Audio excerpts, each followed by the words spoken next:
Olá. Bom, eu ia fazer essa aula, basicamente eu ia começar falando de JavaScript. Ia começar falando do básico do JavaScript. Mas eu comecei a pensar melhor na minha história com a programação e o JavaScript. E eu cheguei à conclusão que talvez eu tenha que falar algumas coisas antes. Então, assim, eu comecei a programar, na realidade, não era nem num microcomputador. Eu fui conhecer um microcomputador, que seria o que a gente chama de PC hoje, né? Muito depois. Eu comecei a programar num mini computador, era assim que eles chamavam, chamado MSX.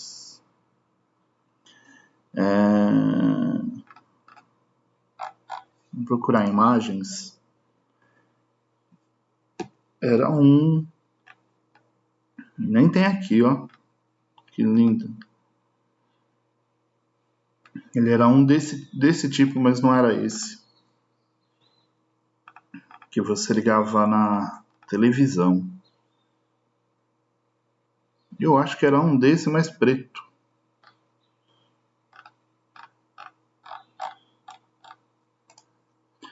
Eu tinha interesse por programação, por informática no geral na época, né? Era esse aqui, ó. E aí um tio meu, eu morava já em Pindamonhangaba, porque a gente veio para cá quando eu tinha 6 anos, ou seja, em 91, né? 81, que eu nasci em 79, então 85. A gente veio para cá em 85. Eu tinha 6 anos. E meu tio morava em São Paulo, trabalhava na IBM e ele tinha um desse lá. E ele ficou sabendo e me mandou. E assim, esse computador, como eu falei no outro vídeo sobre memória, armazenamento, essas coisas assim, esse computador ele tinha 64K de memória, tá? Só para vocês terem uma ideia, hoje em dia você não compra um computador com menos de 4 GB. E para quem não sabe a diferença de K, GB, etc, etc, nossa senhora, eu nem pensei que eu ia falar disso. Os computadores, como todo mundo sabe, trabalham com um sistema binário. Talvez você não saiba exatamente o que é um sistema binário, mas é uma forma de representar um número, só que com zeros e uns. Em vez de 10 dígitos que a gente usa, por isso que a gente chama o nosso sistema de decimal, porque ele tem 10 dígitos. O sistema binário tem 2 dígitos, 0 e 1. Então, um bit cada um dos números, né? Vamos dizer que a gente tem... Vou pegar um notepad, porque aí não vai abrir um monte de anotação minha. Vamos dizer que no nosso número a gente tem as casas decimais, né? Tipo lá 1000. Então a gente sabe que essa é a primeira casa, essa é a segunda casa. Num binário a gente vai ter a mesma coisa, só que não vai poder ter a opção de ter um 5 aqui, um 8 aqui, porque ele não tem 10 dígitos, ele só tem 2 dígitos, 0, 1. Então, do mesmo jeito do nosso, e aí vocês talvez não saibam disso, mas o que isso aqui representa, no nosso caso, né, é que você tem 0 multiplicado pela primeira casa, que é 0, 8, a segunda é 10, 5, 100 e 1, 1000. Cada casa representa um múltiplo de 10. Tá? E aí isso em matemática, falando em matemática, você tem aqui 10 elevado a 0, 10 elevado a 1,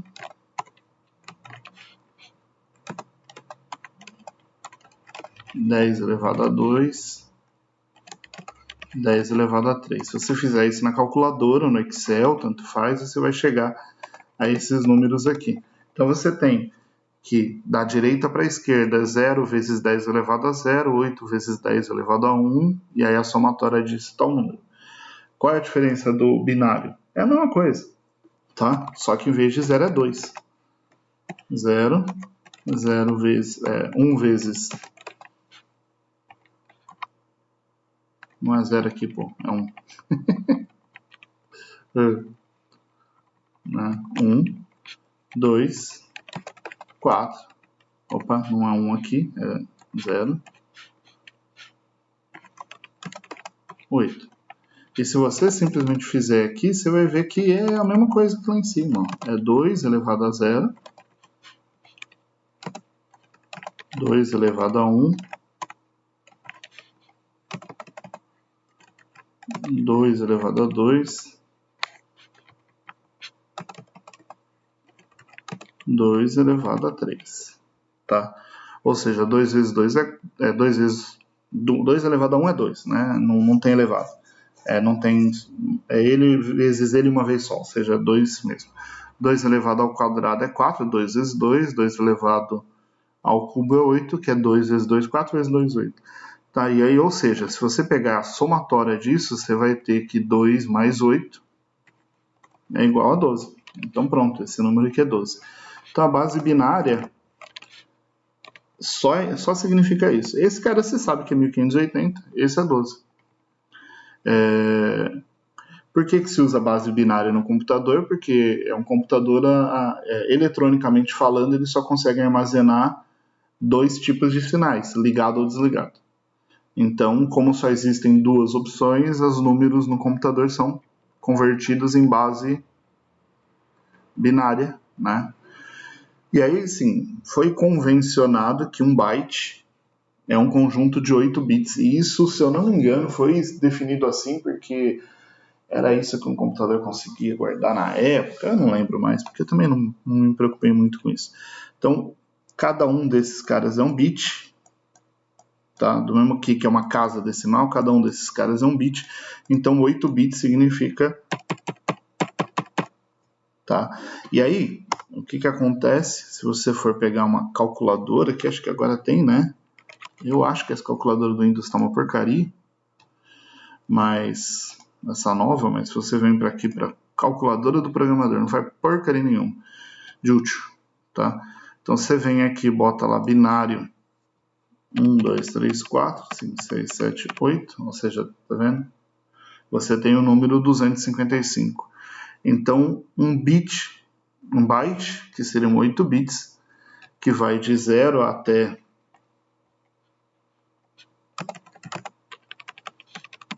Ele vai de 0 em decimal até 255, ou seja, são 256 combinações.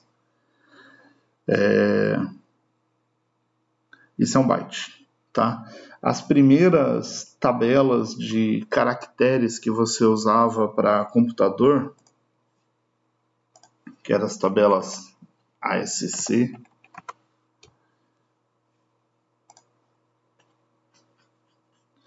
que eram todos os caracteres que você tinha no computador, elas iam até 255, tá vendo? Ou seja, você tinha uns caracteres de controle aqui, que com caractere de controle é o quê? É o espaço, é o Enter, que é o 13, que é a quebra de linha no caso, é o Tab, que é o 7, se eu não me engano, não lembro mais, mas você tinha teclas especiais, você tinha os caracteres, entre aspas, especiais, né, mas os usados normalmente, os números, os minúsculos, maiúsculos, tracinhos e alguns acentuados aqui. Essas eram as primeiras tabelas de caracteres. Elas tinham literalmente 256 opções que era para você poder caber em um byte. Tá? Então, quando você ia salvar um texto, cada letra ocupava um byte, que são 8 bits, ponto. Então, o que era um kbyte? Aí entra na mesma ideia do nosso quilômetro, que muita gente não sabe o que significa, mas a gente usa o quilo quando a gente fala de sistema métrico, numérico, como sendo 1000. Né? Então, 1 quilo é 1000 alguma coisa, 1000 gramas, ou 1000 metros, ou 1000... No caso de kilobytes, eu nem sei se 64 era kilobytes ou se era kilobits, mas tanto faz. Agora, para essa conversa, tanto faz. Mas No caso de bits, como não é um sistema numérico decimal normal, a gente usa 1024, porque 1024 é um dos múltiplos. Eu não lembro de quanto, mas tanto faz. Eu vou até voltar aqui para a calculadora normal. Eu teria que usar log, não vou usar log.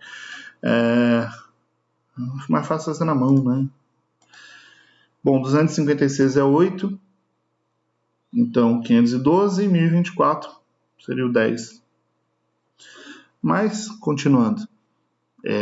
Ou seja, cada K são 1024 bytes, ou se for KB minúsculo, como está aqui, e está aparecendo que seria 1024 bits, mas eu acho que são bytes mesmo, porque ninguém usava bit para tamanho de memória. E aí você tem o giga, que é 1024 megas. Então você tem um K, que são 1024 bytes, um mega, que são 1024 Ks, e um giga, que são 1024 megas. Então, por exemplo, hoje você tem o seu celular. Aí eu estou misturando memória com armazenamento, que nem o pessoal faz. Não é armazenamento. Mas vamos pegar seu computador. Não tem computador hoje com menos de 4 GB de memória. Dificilmente você compra um computador, mesmo que seja um positivo para uso residencial, que só serve para você digitar documento no Word e fazer pesquisa na internet, com menos de 4 GB de memória. Muito difícil. Então a gente está falando de milhões de vezes menos memória do que um computador normal. Então esse computadorzinho ele tinha essa quantidade de memória ridícula. O processador dele era extremamente lento e ele não tinha unidade interna de armazenamento. Tá? Então você tinha aqui um cartucho onde você podia carregar programas que já vinham prontos. Você tinha uma saída atrás dele ali que você podia ligar uma unidade de fita. Sério, um gravador de fita cassete. E ele gravava o programa que você escreveu na fita cassete no formato de som. Não era som, obviamente, né? Porque se você tentasse ouvir, era mas ele gravava o negócio lá. Então, beleza, esse computadorzinho era um mini computador, ele trabalhava com BASIC. Ele, se você quisesse ter o DOS na época, o sistema operacional, era uma questão de você ter que ligar uma unidade de disquete nele, para você colocar um disquete com DOS. Para quem não sabe o que é um disquete é isso aqui. Tá? E na época não era esses disquetes são novos comparado com aquilo lá, era esses disquetes aqui, eram, né? Esse pretão aqui gigante, aliás, não, acho que era esse pretão eu não tinha não, esse pretão era o anterior, Então você tinha que ligar uma unidade de disquete nele, para você enfiar um disquete desse preto gigante aqui, desse laranja, e aí você carregava o DOS nele, tá? Então era assim que funcionava esse MSX aqui. Então, beleza, ele não tinha DOS, ele não tinha um sistema operacional DOS, ele tinha lá um BASIC. Junto com o computador veio o manual, e esse manual praticamente era o manual do BASIC. Ele tinha tudo que podia se fazer com BASIC que vinha nesse MSX, tudo. Ele tinha declaração de variável, ele tinha loops, ele tinha condicionais, ele tinha como trabalhar com sprites, que era um esquema lá que você criava um objeto que você podia mover na tela e você podia dar comandos para mover o sprite para um lado para o outro. Você tinha os comandos gráficos para você desenhar coisa na tela.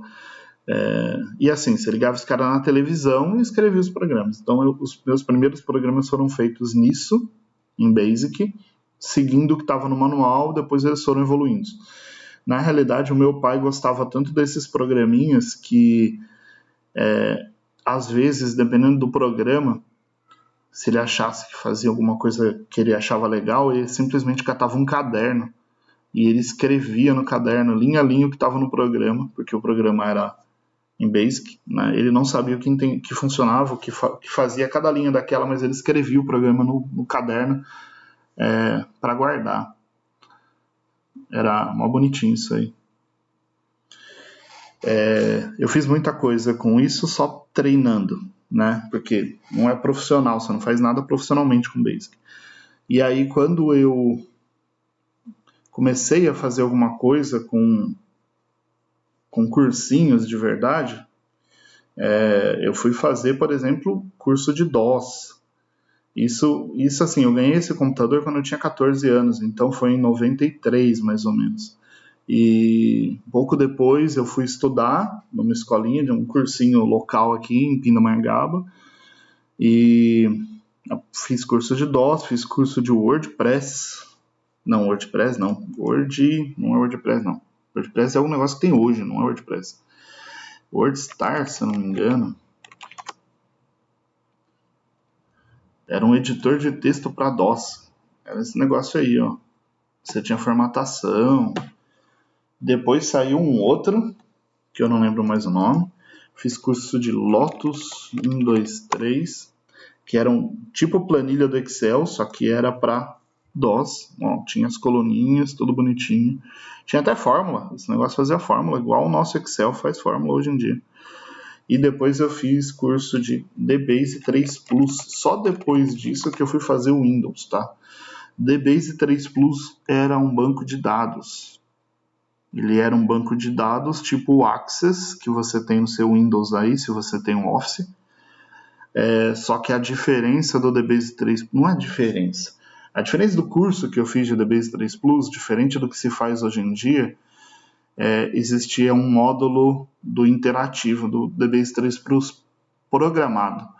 O DBase 3 Plus ele era um banco, mas ele também te dava uma linguagem de programação que depois eu fiquei sabendo que era muito parecida ou copiada, ou um se baseou no outro, e eu não sei exatamente qual, no Clipper, que era uma outra linguagem de programação que se usava muito em programas de uso comercial, por exemplo, programa de frente de caixa de mercadinho, de loja de roupa, essas coisas assim. Então, no DBase 3 Plus, você, além de trabalhar no banco, né, você podia criar programinhas.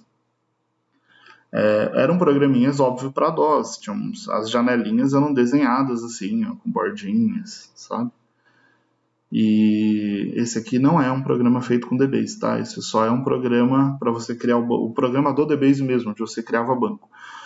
E então, assim, depois de aprender o básico de programação, eu aprendi banco de dados. Então, eu acho que é interessante a gente falar um pouco de banco, principalmente porque se você pegar hoje um cursinho de qualquer coisa sobre programação, você não vai aprender sobre banco. Sério. Se você pegar um curso de aplicativo para internet, então aí ferrou.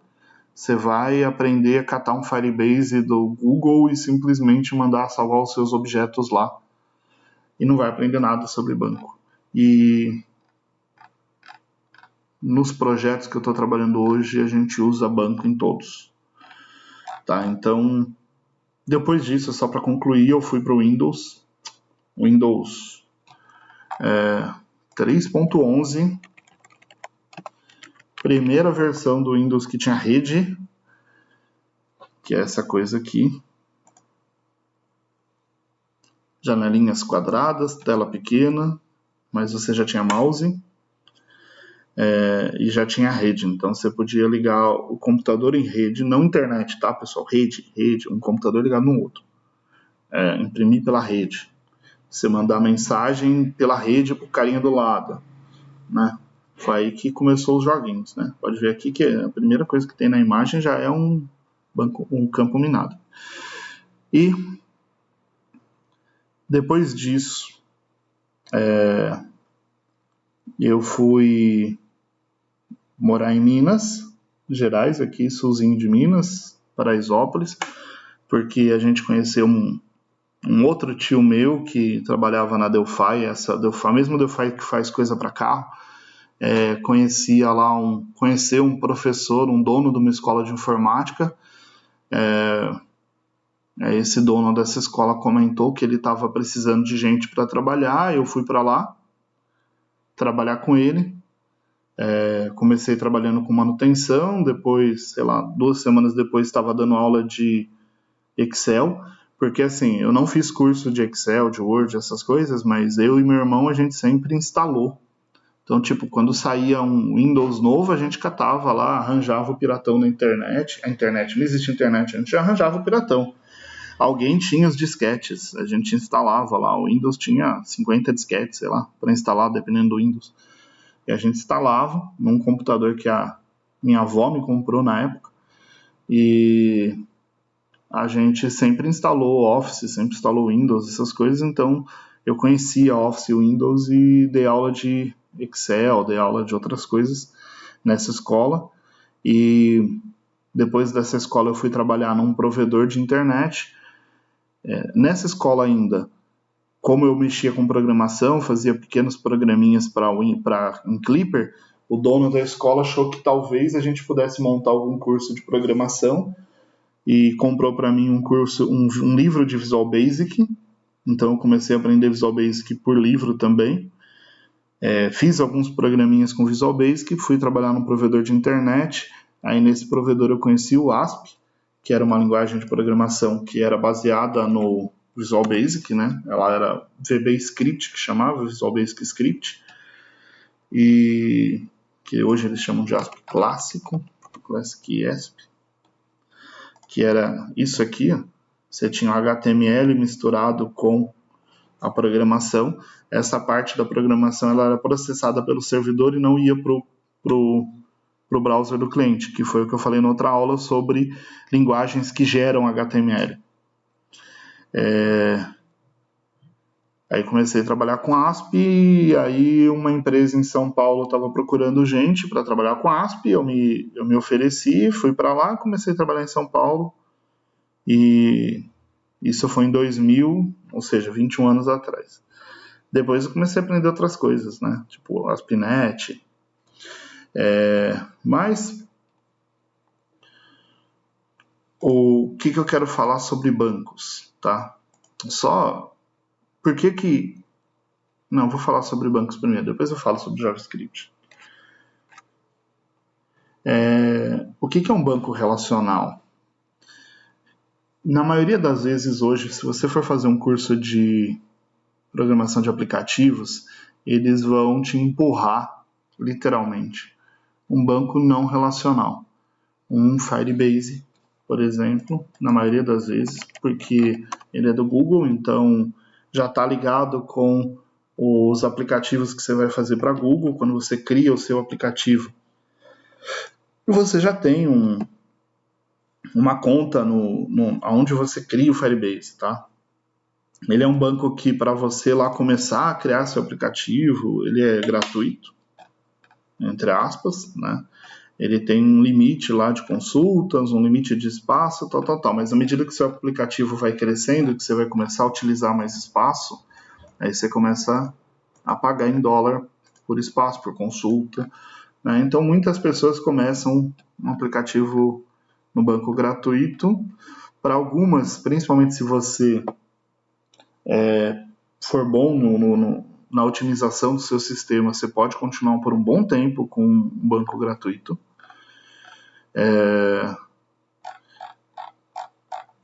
E começar a pagar só quando o seu aplicativo estiver te dando dinheiro. Mas o que eu vejo muita gente reclamar hoje em todos os grupos de programação de aplicativo é que, vamos dizer, sério, é por falta de otimização, é por falta de pensar, criando um aplicativo que acessa demais o serviço, que salva coisa inútil, que salva de um jeito que a estrutura ocupa mais espaço do que deveria, acaba tendo que pagar caro pelo uso do banco. Mas eles sempre vão... Os cursos sempre vão te empurrar um não relacional, como o Firebase. Por quê? Porque ele é um banco que salva o objeto inteiro. Você não precisa fazer nada. Você cata ali o seu objeto que tem todas as propriedades que você quer salvar, com todos os filhos que você quer, uma árvore lá cheia de nós, e simplesmente joga no banco, e quando você quiser você recupera ela inteira e pronto. Mas existem os bancos relacionais. Os bancos relacionais, eles lembram as tabelas que a gente conhece hoje em dia. Sabe, você tem um Excel lá, você tem colunas, você tem linhas, né? Você pode dar nome. Hoje em dia no Excel ainda tem um esquema de você mandar criar uma tabela, né? Talvez vocês não olhem isso com tanta frequência, mas hoje em dia, se você vem no Excel, telefone, e-mail, por exemplo, Leandro...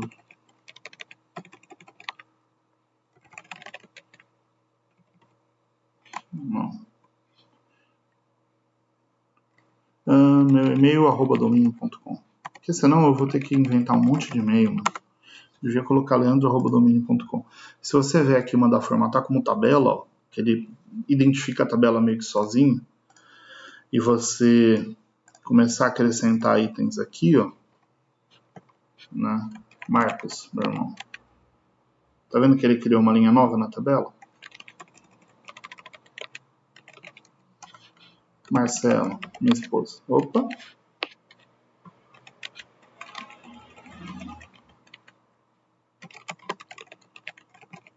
E se você pegar aqui, ó, você vai ver que, vamos dizer que a gente acrescente uma coluna aqui, salário, 10, 10, 10.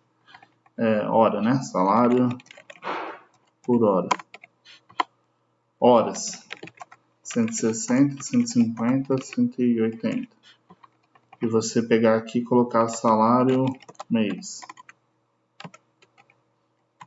E fizer uma conta, olha como que fica a fórmula aqui em cima.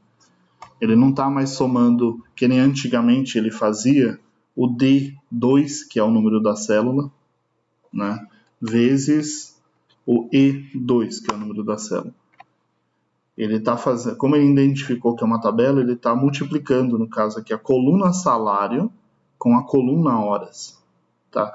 Então, um banco de dados relacional, ele basicamente usa uma estrutura parecida. Você tem colunas, que são os campos, e você tem as linhas, que são os registros da tabela.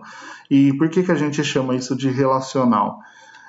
Porque vamos dizer que aqui,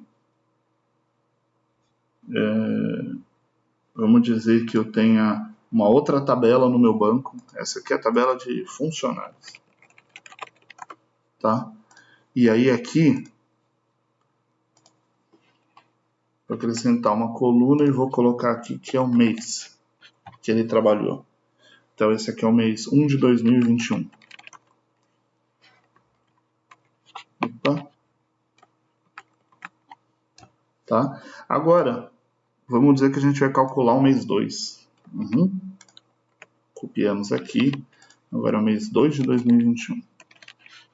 Eu estou fazendo um exemplo ridículo, tá? Não me xinguem lá nos comentários, não. Só levantar o que é, qual é a diferença de um banco e tal. Beleza?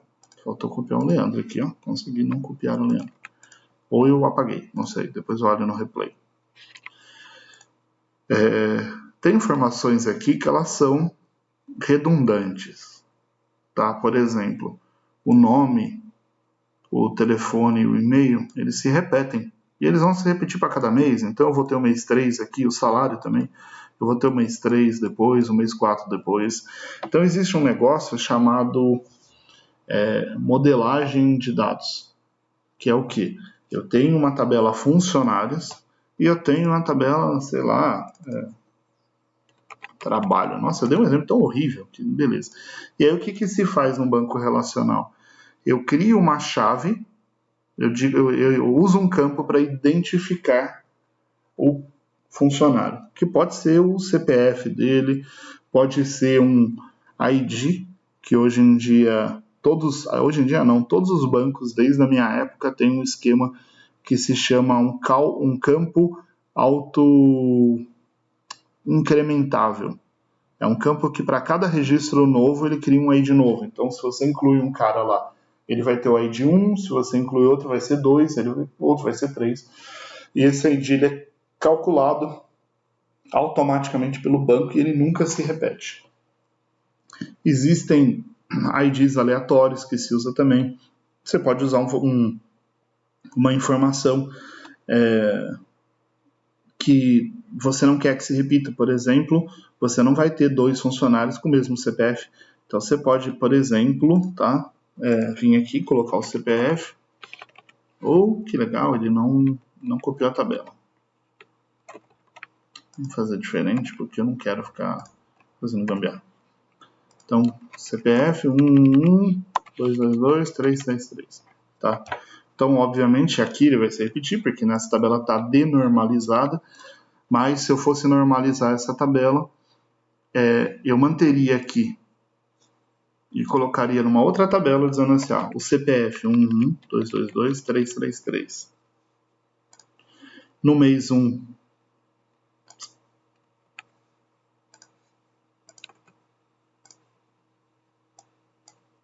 e no mês 2. E na tabela de funcionários, isso some, isso some. Ok? Isso eu estou começando a normalizar o meu banco. Eu peguei todo mundo que se repete no trabalho, joguei para uma...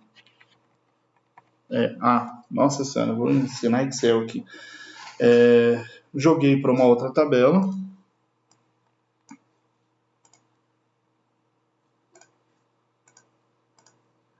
E aí eu vou fazer o cálculo nessa outra tabela. Aqui vocês estão vendo que já deu um erro, né? Por quê? Porque você não tem aqui mais a coluna do salário. A coluna do salário fica em outra tabela. Então aqui entraria a ideia do relacional. Tipo, eu sei quem é o cliente 111. Então eu vou lá na tabela de funcionário e pego o salário dele para poder fazer a multiplicação. Os bancos relacionais, eles já têm essa função pronta para você, tá? Você, quando criou o banco, você disse que esse CPF era a chave e que na tabela trabalho esse cara estava relacionado com o CPF dessa tabela, funcionários. Então, via linguagem SQL, linguagem de consulta do banco, por exemplo, você faria uma consulta que traria a coluna do funcionário lá. No Excel tem um esquema aqui que é meio gambiarra, mas tem, a gente pode mandar buscar. Não é gambiarra não, vai. Você pode mandar procurar pelo CPF em outra tabela, tá? E pegar a coluna 1, 2, 3, 4. E aí ele trouxe o salário aqui, tá? Só para ver se está certo, vamos mudar o salário de alguém aqui. Opa. Vamos ver se pegou certo lá. 12, 12. Né? Então essa coluna pegou o salário de lá. E aí você pode pegar esse vezes esse e fazer a conta. Ou seja, o salário, se você atualizar na funcionário, automaticamente na trabalho atualiza o salário. E é isso que faz um banco relacional. Você tem os dados em tabelas diferentes, pegando coisas diferentes. Hoje em dia, na época, a gente fazia isso no próprio Access. Eu acho que eu até tenho. Tá? Você criava tabelas no Access, criava os relacionamentos. Depois apareceu o SQL Server, para mim, tá? Não vou falar dos outros. MySQL, que é um banco relacional também. Mas, vou pegar um banco. Não vou pegar banco. Eu não vou pegar banco, porque se eu pegar banco, provavelmente eu vou ter que liberar IP, tá? Porque os bancos que eu acesso são todos com acesso bloqueado só para o meu IP, então vocês não vão conseguir acessar. Então eu não vou conectar em banco nenhum, não. Vai dar erro aqui, porque eu não liberei o IP. Deve ter trocado o IP aqui de casa. Eu posso conectar no banco local. Eu acho que eu tenho um banco aqui rodando no meu computador. Tá, tem, ó. Tá vendo? Tem umas coisinhas aqui. Tá, esse é um banco MySQL, é um servidor MySQL que está rodando no meu computador. Ele tem meia dúzia de tabela ali dentro dele. Isso aqui são consultas, janelas de consulta. você tem... isso é uma aula de Java que eu estava fazendo. Tá? Se você olhar aqui, ó, tabela pessoas, só tem aí de nome e e-mail. Os dados, tá vendo? No mesmo padrãozinho de tabela que estava lá. E aqui você pode vir criar novas tabelas, relacionar tabelas e etc, etc. Tá? Então, por exemplo, vamos dizer que eu fizesse uma tabela de pedido aqui. Então, ID, eu vou colocar que o ID vai ser um autoincremento, tá? Ou seja, ele vai criar um novo. Aqui eu vou colocar que eu tenho o ID da pessoa, porque a pessoa que vai fazer o pedido, a data do pedido, e aí eu tenho o tipo do campo, eu quero um campo do tipo data, com hora, date time. Vamos deixar só isso por enquanto. No caso aqui do MySQL, esse é o rei de SQL, que é um administrativo para MySQL. O MySQL é um programa que você normalmente acessa via linha de comando. Vou dizer que tem um índice aqui, que o ID é o índice chave primária, quer dizer, tudo vai se relacionar nele pela chave primária. E salvo. Opa, eu não botei data, um default para data, não, é porque é inválido mesmo. Salvar. Nenhum ou nulo. Tá, salvou. Agora eu tenho aqui uma tabela pedida. Aí eu posso vir na chave estrangeira e dizer que eu quero que a coluna ID pessoa esteja relacionada com a tabela pessoa. Salvo. Na tabela pessoa também já tem uma chave aqui que é o ID. Tá? Então, por exemplo, dados eu tenho o Leandro 1 é 1. Então, se eu for incluir um pedido aqui, inserir registro, eu tenho que, se ele está vendo aqui, eu não vou pôr nada, porque ele é um campo que numera sozinho. Ó. Então, eu tenho a pessoa 1 e a data de hoje. Pronto, inclui um pedido. Se eu quiser incluir um pedido com comando, né, com SQL, aí existe um comando que provavelmente você não vai usar agora, mas é bom aprender SQL. Então eu tenho o ID da pessoa e a data. Eu vou colocar uma pessoa que não existe, a pessoa 4. E vou colocar uma data aqui. Não vou por hora. E vou rodar o comando.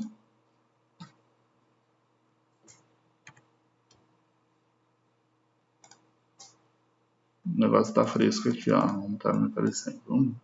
Talvez eu não tenha entendido. Eu vou abrir uma nova aqui. Aí. Ó. Ele me dá uma violação de chave dizendo que eu estou incluindo um pedido para uma pessoa que não existe. Então ele faz ele força isso para mim e eu posso criar N tabelas com N coisas. Tipo, isso aqui, se eu não me engano, é uma cópia de um banco da empresa. Tá, tem trocentas mil tabelas aqui. São dados falsos, tá, pessoal? A gente não fica com... Aliás, já fica a dica para vocês, não fica dado de produção, dado de cliente oficial, de cliente real, fica só no servidor de produção. Quando vocês têm um banco que vocês usam para teste, vocês não usam dados de produção, tá? Vocês podem copiar a estrutura, mas vocês não usam dados de produção. Mas vamos voltar para o caminho das pedras aqui, porque o objetivo aqui não é ensinar banco, foi só uma diquinha aqui. Mas, vamos lá. A gente tem, aquele é um exemplo de MySQL, tá? A gente vai usar isso no Adonis, quando a gente estiver mexendo, porque eu vou trabalhar como projeto que eu trabalho, a gente trabalha com banco e não com banco relacional, né? E não com banco não relacional, então a gente vai ter exemplinhos com Adonis lá sim. Então assim, voltando para o JavaScript agora, indo para o JavaScript, a minha experiência com o JavaScript foi literalmente o que está escrito aqui, mais conhecida como linguagens de script para páginas web. Porque, como eu falei no outro vídeo, a gente tem uma integração ali. A gente tem um servidor 39 minutos, dá para falar. A gente tem um servidor web que monta o HTML e retorna para o browser. Isso era o que acontecia quando eu comecei, e eu expliquei lá, a gente não vai trabalhar assim nesse projeto, né, entre aspas, nessas aulinhas, mas era assim a forma normal. Hoje em dia ainda é assim, por exemplo, em PHP, quando você pega Laravel ou ASP.NET MVC, tem várias coisas. Você trabalha com o servidor montando HTML, só que agora imagina essa situação. Você está ali, né? Eu até esqueci o nome do programa que eu estava usando esses dias. Olha só. Lucidchart. Eu vou entrar como Lucidchart, porque se eu não me engano, a última vez que eu cliquei naquele Lucid App ali, ele me mandou para um documento que não existia mais. E ficou tipo um lixinho ali. Esse era o que eu estava usando na outra, né? Só vou abrir aqui. Mas imagina assim, você tem, que nem eu tinha colocado aqui, um browser, você tem um servidor, e aí você faz uma requisição no servidor, ele monta o HTML e te retorna. Tá, o que você vai fazer nesse HTML? Vamos dizer que você está montando uma loja virtual. Você retornou uma lista de produtos, né? Vamos entrar aqui na Submarino. Tipo, eu trabalhei, tá? No Submarino. Não fazendo site do Submarino, fazendo site de parceiro. Mas você recebeu esse HTML aqui. Aí você clicou numa categoria. Você veio aqui no Lojas e clicou em Notebooks. Você enviou uma nova requisição. Eu acho que o Submarino hoje não faz mais isso. Então, o íconezinho do React está ligado aqui. Ó, então, está dizendo que tem React nesse site. Tá vendo? Tá usando React. Mas você enviou uma requisição dizendo que você queria esse caminho, categoria informática, notebooks, tal. O seu servidor montou uma página HTML pegando a informação do banco e montou esse HTML aqui para você. Mandou para o browser. Tá? Voltando aqui, mandou isso para o browser. Aí você foi lá e clicou num produto. Então você mandou uma nova requisição para o servidor /produto, tal. E aí o seu servidor buscou informação no banco, montou um HTML e mandou para você. E aí você tem essa outra página. Aí você quer calcular o frete. Você vai enviar alguma informação para o servidor. Essa informação ela é um formulário, e aí existem várias formas de enviar dados para o servidor. Uma delas é você passando ele pela URL, que nem eu falei aqui. Outra, que é mais usada para formulários, é você enviar ela no corpo da requisição. Tá, beleza. Você vai enviar um CEP lá para o servidor. E eu pego e digito Leandro aqui. Vai aceitar? Não. Por que não aceita? Ele é um campo de texto. Deveria aceitar. Afinal, ele tem uma barrinha ali quando você digita o CEP, não tem? Essa barrinha foi acrescentada de alguma forma. Então, quando eu conheci o JavaScript, foi literalmente isso. Eu queria poder validar o campo antes de enviar. Ah, outra coisa, você notou que enquanto o campo está vazio, o botão some, ele desabilita? Então, o que o JavaScript fornecia para a gente na época era a possibilidade de você manipular coisas na tela, fazer algo sumir, algo aparecer. Era você poder verificar se um campo estava preenchido antes de enviar, por exemplo. Você não queria chegar lá no servidor com um formulário e verificar se um campo obrigatório tinha sido preenchido para depois retornar um HTML para o browser dizendo assim, favor preencher o campo tal. Para que serve fazer isso? Você vai remontar uma tela que já está montada no browser do cliente só para poder acrescentar uma mensagem? Isso é ineficiente. Então, o JavaScript meio que, para mim, começou para isso. Verificar se um campo está preenchido. Era uma programação que acontecia do lado do cliente antes dele enviar um formulário para mim. E para a maioria das pessoas era assim que o JavaScript era quando começou. Depois, o JavaScript evoluiu, apareceu o Node, o JavaScript começou a ter bastante melhoria, né? Começou a ter várias melhorias e ele acabou ficando grande, né? Mas, só um minutinho.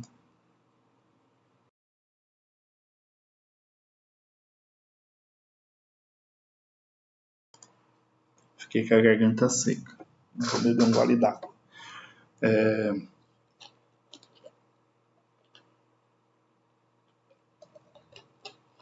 O JavaScript acabou evoluindo muito, né? Começou a aparecer coisas como os engines de execução de JavaScript que não dependiam de um browser. Por quê? O JavaScript basicamente rodava no browser. E você tinha diferenças entre browsers. O JavaScript rodava de um jeito no Internet Explorer, de outro no Chrome. Criaram essas grandes instituições para poder criar documentação. Criaram não, as instituições já existiam, né? Elas só passaram a documentar e criar, padronizar as linguagens, afinal, essas linguagens elas eram implementadas por empresas diferentes em browsers diferentes, então elas podiam ter diferenças na funcionalidade. E mesmo assim ainda existem muitas diferenças nas funcionalidades do JavaScript entre browsers hoje em dia ainda. Mas vocês vão ter que se virar com isso aí.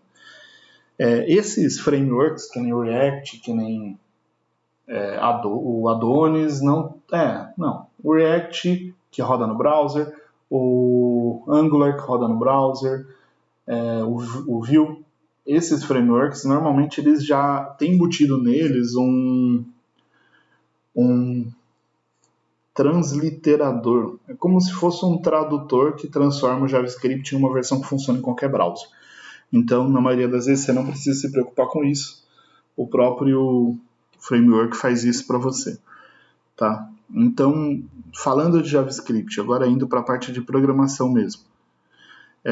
O que todo mundo tem que aprender? Se você simplesmente entrar aqui, ó, no Mozilla, você vai pegar primeiros passos, tá? O que é primeiro mergulho, o que deu errado. Tá? Você tem um monte de coisinha aqui. Mas vamos pegar aqui só o básicozinho do JavaScript, que seria para que você comece a fazer alguma coisa. Tá? Para que a gente possa entrar, por exemplo, num Node e criar um projeto Adonis. Existe, hoje em dia, antigamente você escrevia um arquivo em HTML, se você queria testar JavaScript, salvava no computador, abria no browser e rodava. Agora tem uns sites que foram feitos para isso. Tá? Então, por exemplo, esse JS Fiddle, você pode literalmente criar um sistema inteiro aqui dentro, salvar, tá? Você se cadastra aí, você pode salvar. Eu nem vou logar em nada, mas o que você faz aqui? Você tem uma janela para você botar o HTML, o seu HTML, uma janela para o seu CSS, que são as folhas de estilo, que você pode aprender se você quiser depois. A janela onde vai sair o resultado e a janela onde você tem o console do seu JavaScript, tá? Do console onde saem as saídas do JavaScript, caso você ponha alguma saída, tá? Porque não precisa ter. Você não precisa saber HTML, mas só para você entender do que se trata, vamos colocar aqui lá, basicão de HTML, um título.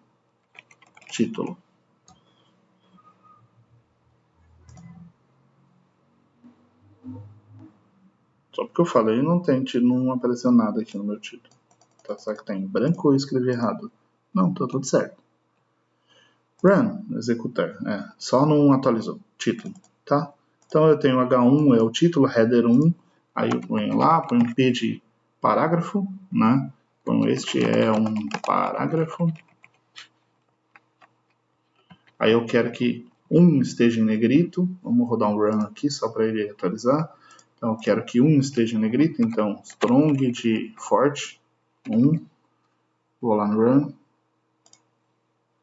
Um negrito e tal. Isso é um HTML. Tá? Ponto. O que é um CSS? Eu editar a folha de estilos do site. Tá? Então, por exemplo, eu não quero essa fonte. Eu quero que tudo no meu negócio tenha uma fonte Arial. Pronto. Então mudou o tipo de fonte. Eu quero que todos os meus títulos tenham a cor vermelho. Pronto. Então eu estou mudando o estilo do meu site e aqui eu estou mudando o conteúdo no meu site. Tá? E o que é o JavaScript? Eu não vou fazer um JavaScript cheio de frescura aqui, eu só queria mostrar, né, o que acontece aqui. Então, no JavaScript, vamos falar de programação no geral. Não vou mexer nesse HTML aí, mas eu poderia. Mas aí vai misturar muito JavaScript com manipulação do HTML e eu não quero fazer isso. Então vamos trabalhar só com JavaScript. Eu vou tirar aqui. Eu nem sei se dá para tirar. Não sei se dá para esconder essas coisas. Tanto faz também. Primeiro, variáveis. Eu gosto de dar um exemplo de variável, mas eu vou usar o Lucid. Eu gosto não, na realidade eu pensei nisso uma vez, mas eu nunca fiz. Que na realidade é um exemplo de algoritmo. Vamos dizer que eu tenho uma caixinha aqui. Não vou conseguir dar esse exemplo usando um programa.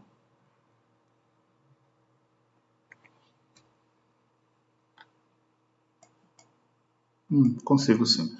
Vamos dizer que eu tenha uma série de números aqui.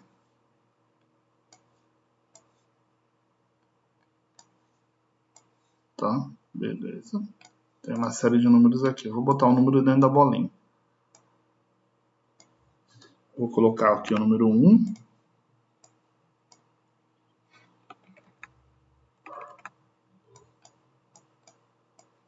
O número 2, o número 3 e o número 4. E esses caras, eles estão dentro das caixinhas. Tá? Então eu tenho 4 números dentro de 4 caixinhas. No computador, onde vocês acham que ficam esses números? A gente sabe que o computador trabalha com números binários, a gente sabe toda essa frescurada toda.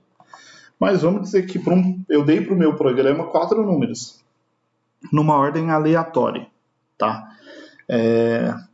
O programa me perguntou qual era o número 1, o programa me perguntou qual era o número 2, o programa me perguntou qual era o número 3 e ele me perguntou qual era o número 4. E o que ele fez com cada um desses números? Ele tem que guardar. Tá? Se ele guardou esses números, o único lugar que ele... aliás, ele tem 2 lugares para guardar. Não é o único lugar. É só o mais útil, é só o mais utilizável. Tá? Se eu dei esses números para ele realmente guardar, colocar no arquivo, guardar definitivamente, esses números provavelmente estão lá na unidade de armazenamento, no seu HD, num disquete, num pendrive, tanto faz. Ele guardou. Se eu apenas dei esse número para ele utilizar no programa ali, são parâmetros que ele me pediu para ele fazer alguma coisa, provavelmente esses números estão na memória. Tá? Mas, o que é a memória? A memória do computador ela é um monte de endereço. Ela é um lugar onde ele pode guardar coisas. Cada lugar, cada posição da memória tem um endereço e ele coloca essas coisas lá. Mas eu vou usar esses valores durante a execução do programa. Então, se eu vou usar esses valores, eu tenho que saber onde eles estão. E eu, como programador, não tenho que ficar guardando endereço de memória. Por quê? Primeiro, porque eu não sei em que endereço ele vai pôr. Cada vez que ele rodar, ele vai botar num endereço diferente. Porque a memória do computador está sendo usada por outros programas também. Então, quando eu entrego para o meu programa um valor e eu quero que ele salve, eu tenho que salvar ele em algum lugar. Eu dou um nome por uma variável ou uma constante. E digo para ele, guarda o primeiro número que eu te passar nessa variável. Guarda o segundo número que eu passar nessa variável. O terceiro número nessa variável. Ou nessa constante. Tá? A diferença de constante e variável é que constante é uma etiqueta para uma posição de memória que não vai mudar. O conteúdo dela vai permanecer constante. E uma variável é uma etiqueta para um endereço de memória que pode ser alterado. Tá? Então, basicamente, isso que uma variável é. Quando eu pedir na execução desse programa o valor 1, eu salvei ele ou em uma variável chamada valor 1, valor 2, valor 3 e valor 4, tá? Ou para uma variável do tipo coleção, lista, ou vetor, matriz. Tem um monte de nomes, mas são todos... Muda um pouquinho o jeito que eles funcionam, mas isso você vai ver, sinto muito, num curso superior de tecnologia, eu não vou falar disso, mas são todos basicamente o mesmo tipo de coisa. Então, por exemplo, eu posso ter aqui uma lista de valores, onde a primeira posição da lista tem o valor 3, a segunda tem o valor 2, a terceira tem o valor 4 e a quarta tem o valor 1. É uma lista de valores. Tá? E por que eu estou te dando esse exemplo? Vamos imaginar que esse mouse é você, é a sua mão. Você só tem uma mão disponível, a outra está ocupada, tá? Porque senão vocês vão falar que eu estou falando que vocês perderam a mão. Você só tem uma mão disponível para poder fazer a tarefa. Eu quero que vocês ordenem essa lista. Como que você vai fazer? Você, de cabeça, você pode falar, é fácil, eu vou pegar um, mover para o primeiro, mas o primeiro já está ocupado. Então eu tenho que botar o primeiro em algum lugar antes de trocar ele, certo? Eu só tenho uma mão, eu não tenho como pegar um, botar na outra mão, ou 3, botar na outra mão para poder mover um para o lugar certo aqui, né? Como eu faria? Então vamos botar aqui. Eu preciso mover o 3 para algum lugar. Então para onde eu vou mover o 3? Eu vou mover ele para outra variável. Então eu crio uma outra variável aqui. Isso seria um exemplo de algoritmo. Não é o melhor algoritmo, mas... Então, como que eu fiz? A minha mente funcionou. Eu varri a lista e comparei os números. É isso que você fez aí na sua mente também. Você viu que o menor deles é 1. Então, obrigatoriamente, você teve que comparar todos os números. O 3 com 2, o 2 é menor. 2 com 4, o 2 continua sendo menor. 2 com 1, 1 é menor. Então, o menor de todos é 1. E eu quero que o 1 esteja no primeiro lugar da lista. Então, eu tenho que ir até o primeiro lugar da lista. Imagina um computador fazendo isso agora. Pegando o 3, movendo para outra variável. Tá, deixa eu botar isso para trás. Enviar para o fundo. Depois eu pego o 1 e movo para cá. Beleza. O 2 está no lugar certo. Qual é o próximo? O próximo é o 3. Para isso, eu vou ter que pegar aqui e tirar o 4. Vou botar o 4 para cá. E agora eu vou catar o 3 e vou trazer para cá. E aí eu liberei essa variável, ela não vai ser usada mais pelo programa. Tá? Esse é um algoritmo. Você consegue programar um computador para fazer isso? Talvez. Dessa forma. Vamos fazer de novo? Existe Vamos mudar isso aqui só para esse 2 não estar no lugar certo. Existem N algoritmos de ordenação. E se um dia você quiser aprender, você pode ir, por exemplo, na internet e pegar, por exemplo, o Bubble.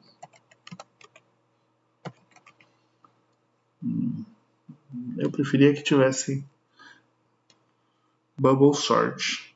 Wikipedia, Bubble Sort. Aqui é um exemplo do algoritmo Bubble funcionando com pontinhos.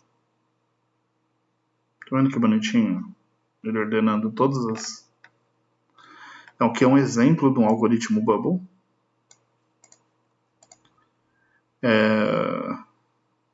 Isso é Python? É uma versão em C. Tá? Basicamente aqui, eu não vou falar... Nossa, eu podia dar um exemplo de C aqui. Não, tá bem chato esse código em C. Vou pegar o Bubble em português, se tem? Eu acho que tem. Tem aqui outras 38 línguas, com certeza português tem.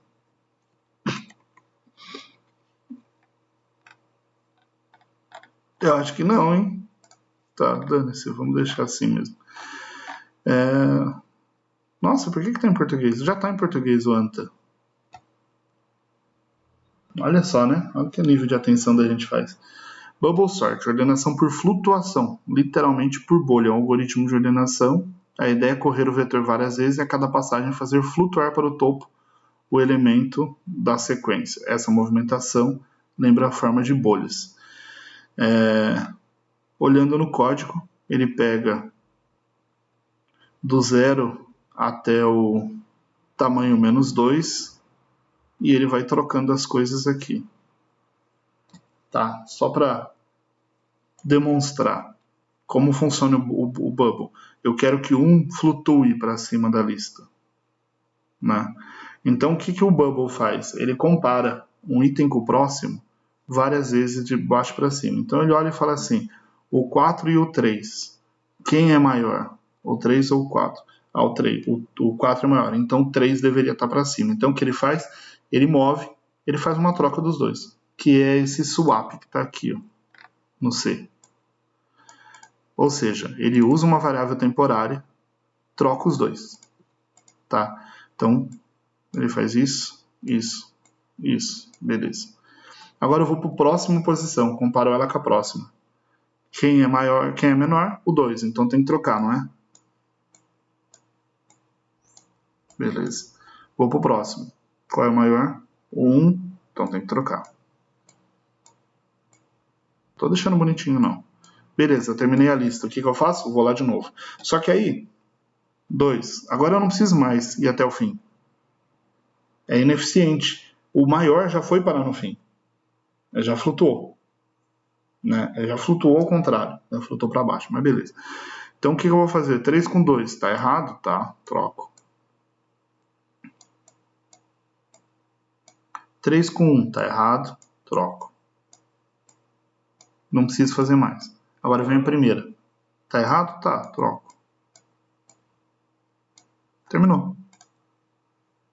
Isso é um algoritmo de ordenação por flutuação. O menor foi subindo aos pouquinhos. Se tivesse uma ordem muito bagunçada, alguém aqui no meio talvez estivesse no lugar certo e não seria trocado mais. E ele ia continuar verificando ali para baixo até concluir a execução. Então esse é um algoritmo chamado Bubble, que vocês podem vir pesquisar na internet. Existe um monte de algoritmos de ordenação.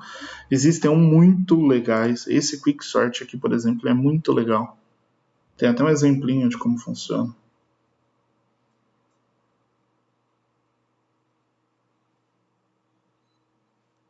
E aí existem trocentos mil cálculos matemáticos que dizem aí qual é mais eficiente para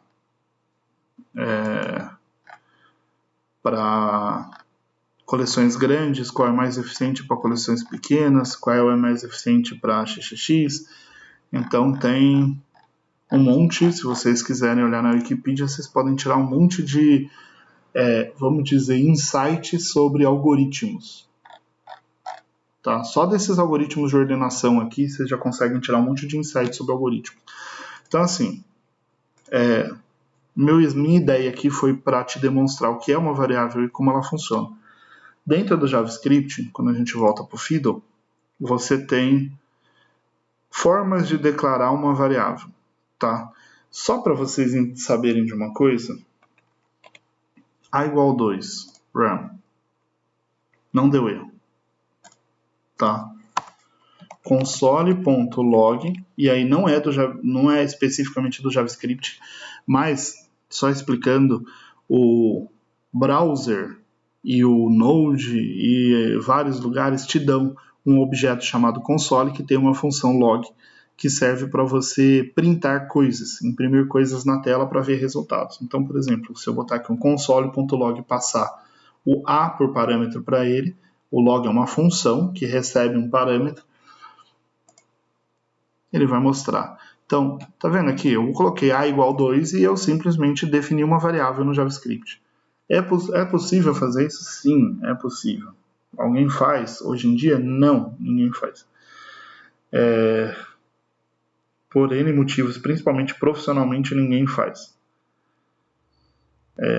Mas isso é uma forma de declarar uma variável. Você diz que o nome da variável é igual a um determinado valor. Então, por exemplo, eu poderia aqui mandar imprimir A vezes 2.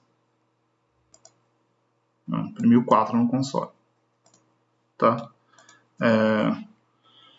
Vocês poderiam fazer equação de segundo grau aqui, se vocês quisessem, tá? Escrever, desenhar pontinhos na tela. Nossa, eu vou fazer isso. É um ótimo exemplo.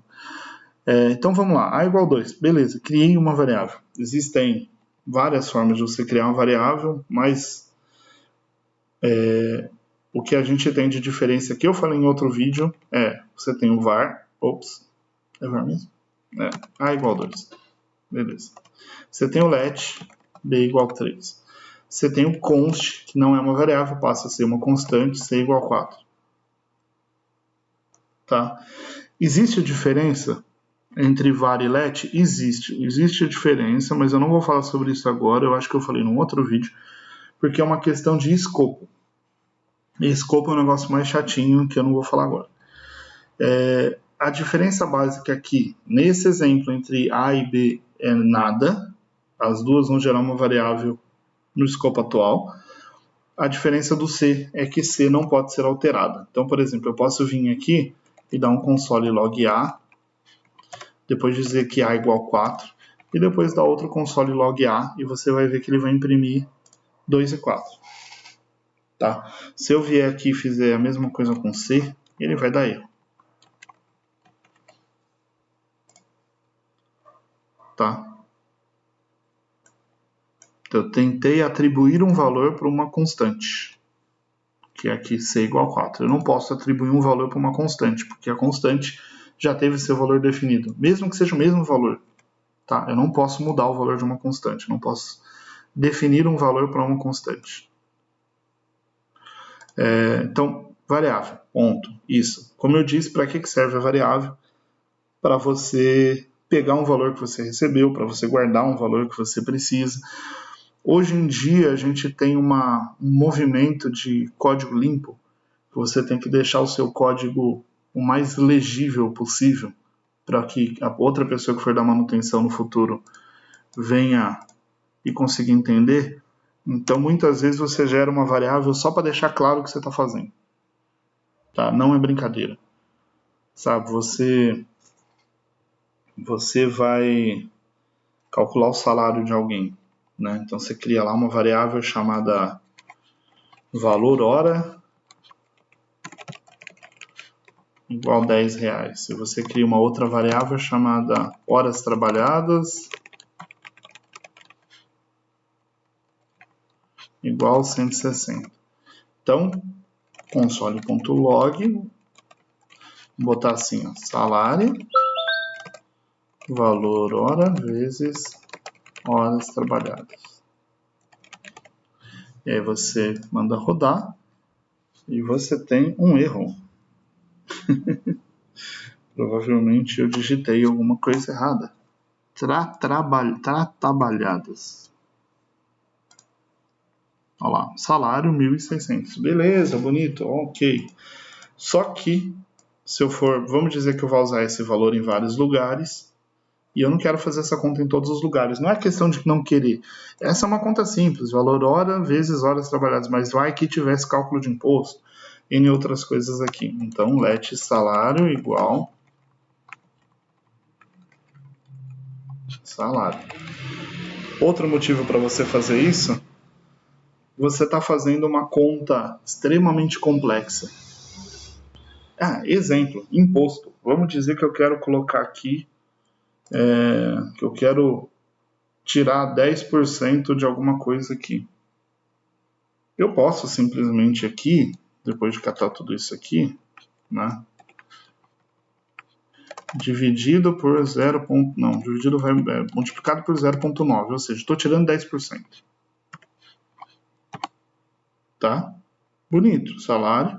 O que é esse 0,9? Amanhã o João vai fazer manutenção nesse código. O que é esse 0,9? Da onde o Leandro que fez esse código enfiou esse 0,9 aí? Eu sou o João, eu não sei como funciona o cálculo do salário. Eu não tenho ideia de como funciona o cálculo do salário. Eu não sei que tem que tirar 10%. Nossa, isso 10 vezes 0,9 é tirar 10%? Às vezes eu sou péssimo em matemática, eu não sei disso. Tá? Beleza? O que você faz? A gente, em vez de fazer isso, faz salário bruto igual let desconto igual vezes 0,1, ou para o João ter certeza, é óbvio que eu não vou fazer isso, mas vezes 10 dividido por 100, mas eu vou botar 0,1, o João tem que aprender que 0,1 é 10%. E let salário igual salário bruto menos desconto.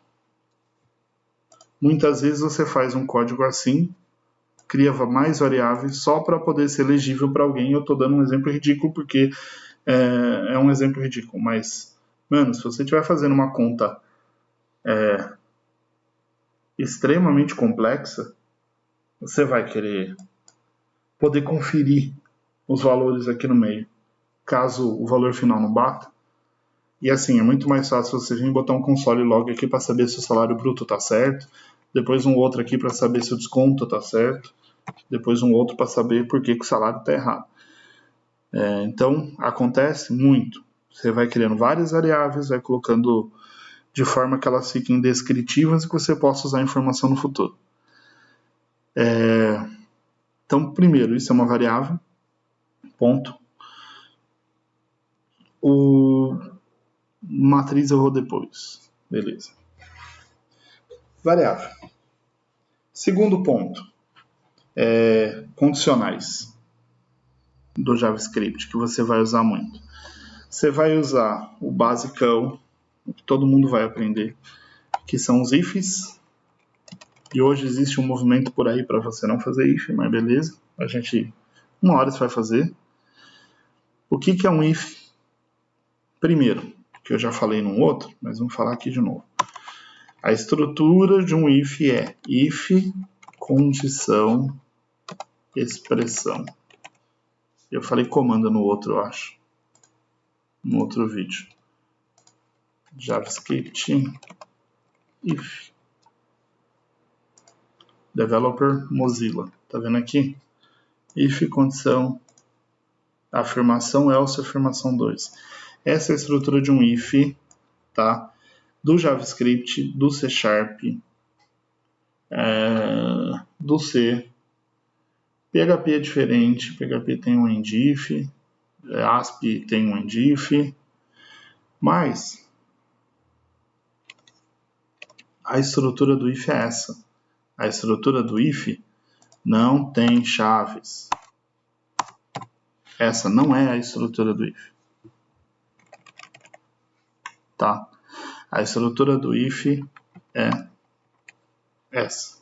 Eles chamaram de afirmação lá, vamos chamar de afirmação aqui. E aí você tem opcionalmente outra afirmação aqui. Né? Que não é afirmação lá, ou é afirmação também? É, afirmação 1, afirmação 2. Tá? O que é a chave? Tá? O que é a chave aqui? Eu acho que eu pulei uma coisa, né? Porque se eu vou ter que falar de condição, como é que eu vou falar de condição se eu não falei sobre condições?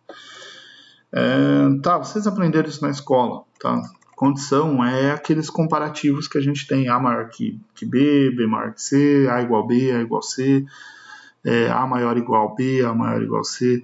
Tudo isso existe também, tá, no JavaScript, e ele retorna o que a gente chama de variáveis booleanas, que é as variáveis que retornam verdadeiro ou falso. Então, por exemplo, você vem aqui e dá um console log. Se você der um valor hora, ele vai te mostrar 10. Tá? Lindo, bonitinho. Se você der um valor hora maior que 5, ele vai te retornar verdadeiro. Porque é maior que 5, 10 é maior que 5. Se você retornar menor que 5, ele vai te retornar falso, porque não é menor que 5. Tá? Isso é uma condicional. Você está fazendo uma comparação aqui. Ah, eu quero saber se ela é igual a 10. E aí ferrou. Porque se eu botar igual a 10 aqui, ele vai achar que eu estou atribuindo um valor à variável. E isso é uma coisa que todo mundo tem que cuidar em JavaScript. Por quê? Quando você... No JavaScript, ele tem um problema muito sério com condicionais, com o verdadeiro ou falso. Para o JavaScript,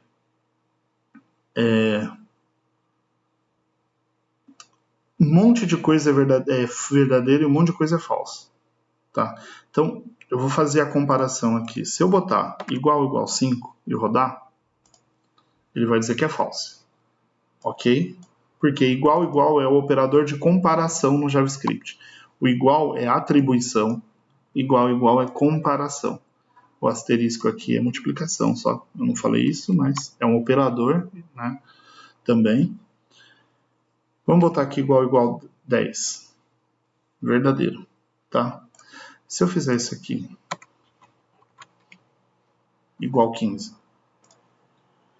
é 15.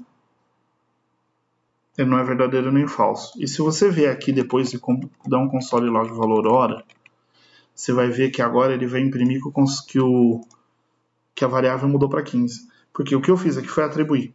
Ah, mas e daí? Daí que eu ferrei o valor da variável aqui em cima, tá? Você estragou o valor da variável. E você não fez uma comparação real aqui. Você não verificou se a variável é igual a 10. Então, só para vocês terem uma ideia, existe até um movimento aí para você fazer assim, ó. Você inverter. Porque se você colocar o valor antes e você esquecer no igual, dá erro. Sério, se você vier fazer assim, ele vai falar que ele não pode atribuir valor hora a 15, então dá erro.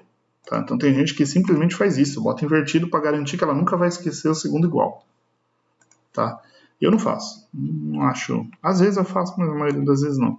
Porque qual que é o problema aqui? Né? Vamos dizer... eu acabei de mostrar como faz uma comparação, não é? Então vamos dizer que true é igual a true. Eu quero verificar se true é igual a true.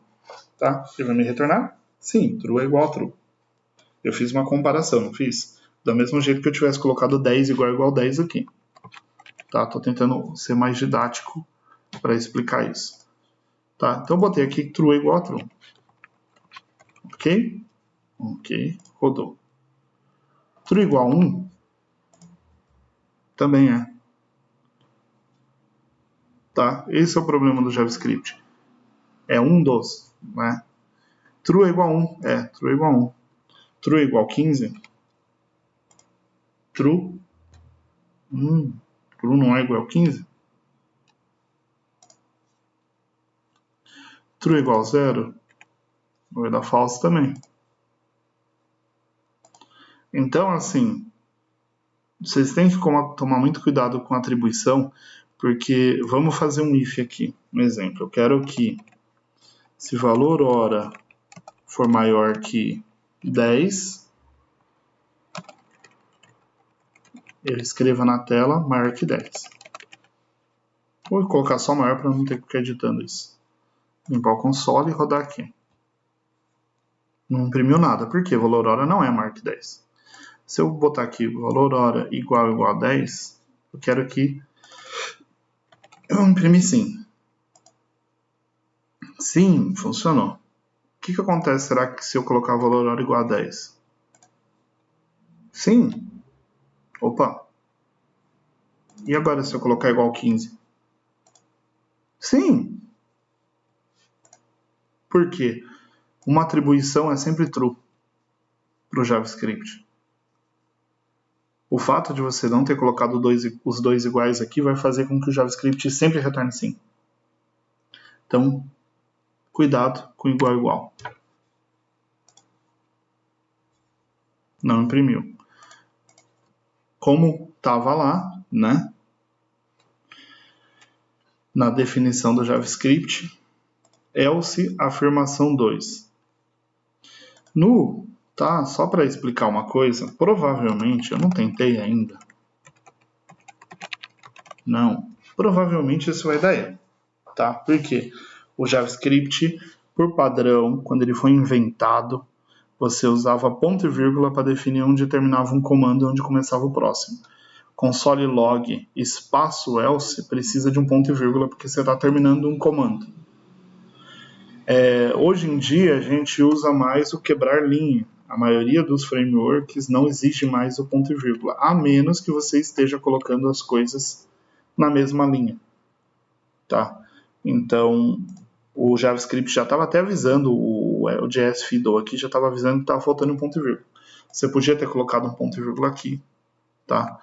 Isso aqui causava muita dor de cabeça, esses pontos e vírgula. Por quê? Principalmente no if, porque como eu disse, o if não tem chaves. As pessoas aprendem na maioria dos cursos que o if tem chave. Não, o if não tem chave. Para que serve a chave no if? A chave no if serve para você imprimir mais de um comando. Se eu simplesmente der Enter e colocar outro console log aqui, teste, tá vendo que já avisou que vai dar erro? Por quê? O if é seguido de um comando e aí ele é seguido de um else com outro comando, mas eu não tenho um comando só aqui, eu tenho dois. Se eu não tivesse esse else, você não ia ver erro nenhum na tela. Mas quando você rodasse, o comportamento estaria errado. Por quê? Eu queria que o teste só aparecesse quando o valor hora for 15. Mas ele vai aparecer sempre, porque o if entende que só o primeiro comando está dentro do if. Então é o que acontece. O teste apareceu. Para que isso não aconteça, aliás, para que isso não aconteça, não, né? Uma forma que eles encontraram, entre aspas, de fazer isso foi usar as chaves. Por quê? A chave, ela é um componente, entre aspas, né, uma expressão do JavaScript que diz que você está criando um bloco de comandos. Então, quando eu faço isso, o que eu estou fazendo na realidade é dizer para o JavaScript que o comando que ele vai executar é esse bloco inteiro, e não só um comando. É para isso que as chaves servem e é por isso que elas não são obrigatórias. Tá? Esse código pode ficar feio para algumas pessoas, mas ele está correto. Eu tenho um bloco de comandos entre chave na afirmação, no if, quando ele for verdadeiro, e um comando solto que não tem as chaves no else, ou seja, quando ele é falso. Então, se eu mudar aqui o valor do valor hora para 15, ele vai cair dentro do if. E agora ele mostra assim em teste. Se eu mudar o valor hora para qualquer outra coisa, ele cai no else e vai mostrar não. Mas eu quero colocar mais comandos no else. Beleza. Dei Ctrl Z em vez de... Você abre uma chave e coloca os comandos.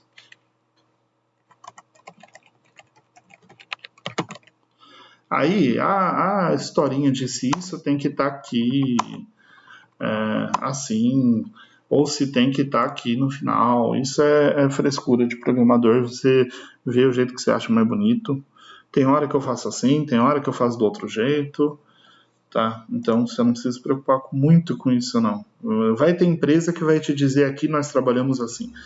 Ou vai ter empresa que usa algum programa que reorganiza o código.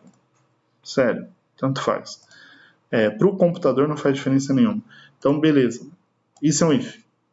Exemplo dado. Você pode botar qualquer tipo de condição aqui. Vamos dizer que você queira colocar lá que se o salário... vamos fazer diferente, então. Vamos fazer assim que o desconto depende do salário. Beleza? Se o salário bruto dele for maior que 5.000, então, e aí o desconto sai daqui, e aí é problemático, tá vendo? Porque aí entra o que eu não ia falar de escopo, entra aqui. Que lindo, né?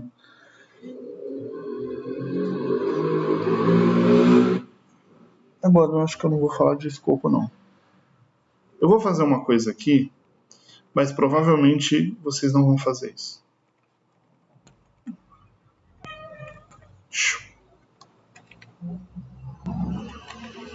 Então vamos dizer que se o salário for 5.000, o desconto é de 15%, porque eu sou daqueles que acham que quem ganha mais tem que pagar mais. Mentira. Mas isso não tem nada a ver com o que a gente está fazendo. E aí o salário...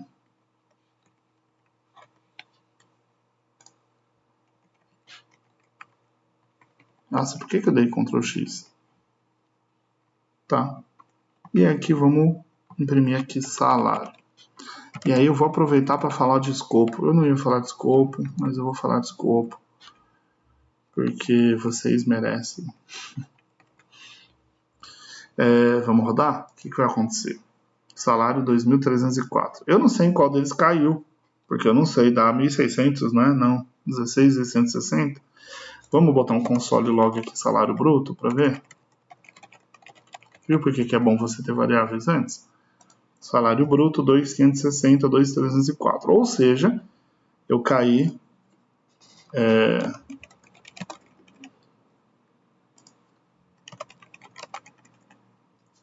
assim é mais fácil. Abaixo de 5.000, 2.304. Aí eu vou e, vamos dizer aqui, vou botar 200 horas e vou botar R$26 aqui, que vai dar 5.200. Eu vou rodar. Olha lá, agora caiu no salário acima. Qual é o problema desse código? E aí é por isso que eu ia falar de escopo. Qual é o problema desse código? Nenhum, tá? Nenhum, se você for usar o salário só aqui dentro. Por quê? O que acontece se eu vier aqui, ó?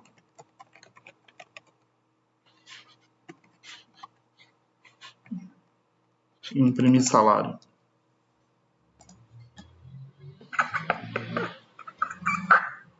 Salário não foi definido. Mas você fala, mas eu declarei o salário aqui. Exatamente isso que aconteceu. Você declarou o salário aqui. Essa é a diferença de let e var, que eu não ia falar. Var, ela declara uma variável que vale em todo o escopo. É como quando você declara um var aqui dentro, tipo, se você colocasse aqui, ó, var salário, e você rodasse, ele funcionaria. Por que ele funcionaria? Porque o var, ele declara a variável como se ela fosse declarada aqui no começo do código. Como você faria para não usar var, caso você não quisesse usar var, tá? Você declararia o salário aqui em cima, mesmo que você não colocasse valor nenhum. E depois você mudaria ele dentro. E aí você poderia usar ele aqui fora. Essa é a diferença de let e var. E aí você pode falar assim, mas então é mais fácil usar var em tudo.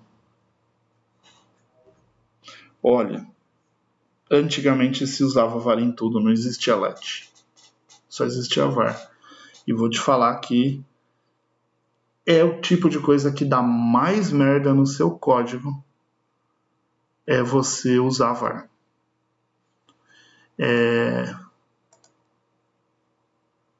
Eu dou um exemplo no outro vídeo.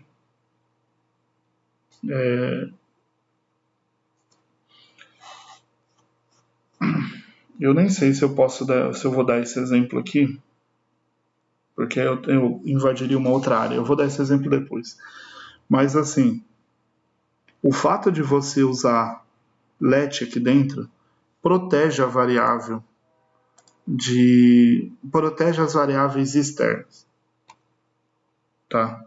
Vamos dizer que por algum motivo você tivesse um valor de desconto aqui fora, mas que fosse usada para outra coisa. Esse desconto é o desconto... esse cara pegou um vale, ele tem um desconto de R$500. Tá? Você não vai mostrar o salário aqui dentro, porque você não terminou de calcular ele ainda. E você vai colocar aqui no final que o salário após desconto é igual ao salário menos o desconto.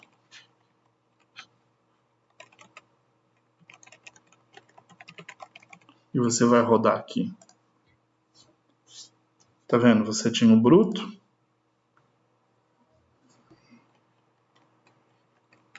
Vamos botar assim. Você tinha o salário. E você tem o salário após o desconto. Tá? É só um exemplo. Ó, 5.200, 4.420, 3.920. A conta tá certa? 26 vezes 200, 5.200. Salário bruto maior que 100 mil, desconto é de 15%. Aí você calculou salário menos 15%, deu 4.420. E depois você subtraiu os 500 e ficou 3.920. Mas você usou o mesmo nome de variável. desconto. Aqui dentro você mudou o valor do desconto.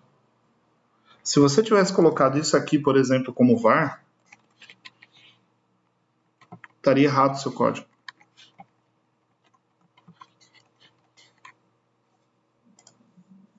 $3.640. Você calculou errado. Porque aqui no meio você mudou o valor de desconto. Tá? É óbvio que é um exemplo ridículo, porque você não vai mudar o nome da variável desconto. Cara, num código de 24 linhas, a chance de você usar o mesmo nome numa variável é minúsculo. Mas num código de 5.000 linhas, óbvio que ninguém faz mais código de 5.000 linhas. Até é um dos motivos para você não fazer um código de 5.000 linhas. Mas, cara, acontece. Sabe? Acontece de você chamar a variável de x em algum lugar. Porque você está fazendo um contadorzinho. E aí faz diferença você usar let. Tá?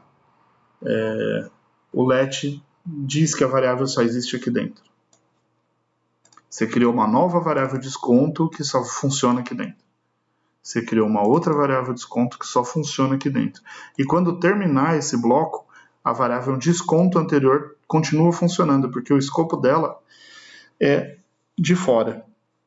Esse desconto é um escopo de dentro, esse desconto é um escopo de dentro. Isso é escopo de variável. Tá? Então, beleza. If é isso.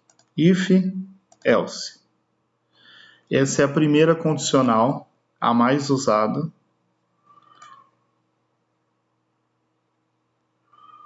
A próxima condicional, dá um pauzinho aqui. Voltei. Nossa, tem 1h30 já. Talvez eu devesse ter separado em duas coisas diferentes, já que eu falei de banco e tal. Bom, a outra condicional é o switch.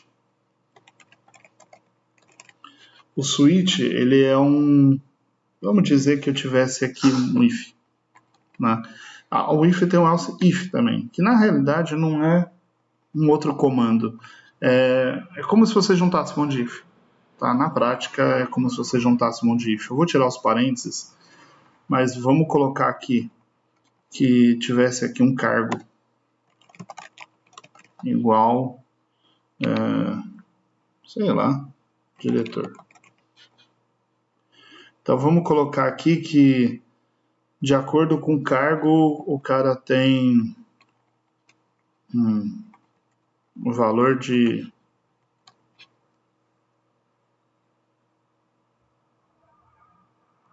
Não, vamos fazer diferente, né? De acordo com o cargo, tem um salário. Pronto. Então vamos dizer que let salário está fixo aqui, o salário hora, né? Valor hora. Só que eu não declarei ele ainda. Salário bruto eu vou tirar daqui, horas trabalhadas foi 200. Então vamos dizer que se o cargo for diretor, o valor hora é igual a 30. Tá? Se, e aí entra o if encavalado, né, que seria na realidade não está na especificação, se você olhar, ó, ele não está na especificação. O if é só um próximo if que você encavalou aqui no primeiro. Tá? Ele não é uma estrutura padrão lá. Então, se o cargo for igual a gerente, o valor hora é igual a 20. Se o cargo for atendente, nossa senhora, tá escrevendo tudo errado, caramba. O valor hora é igual a 15. Caso contrário, o valor hora é igual a 10. E aí eu mando imprimir o salário. Que vai ser o horas trabalhadas vezes o valor hora. Podia ter calculado o salário, mas não vou porque eu não estou com vontade. 6.000. Oh, beleza. 6.200 horas a 30, diretor 6.000. Dica, e aí já começa as dicas. O que costuma se fazer já quando você vai ter um monte de expressão, texto que se repete porque é um padrão, o que as pessoas fazem é criar constantes. Tá? Aqui não parece ter muita diferença, né, para vocês, porque a gente está trabalhando no Jazz Fiddle e o Jazz Fiddle não serve para isso, não é um editor. Mas quando você usa, por exemplo, um Visual Studio Code, quando você usa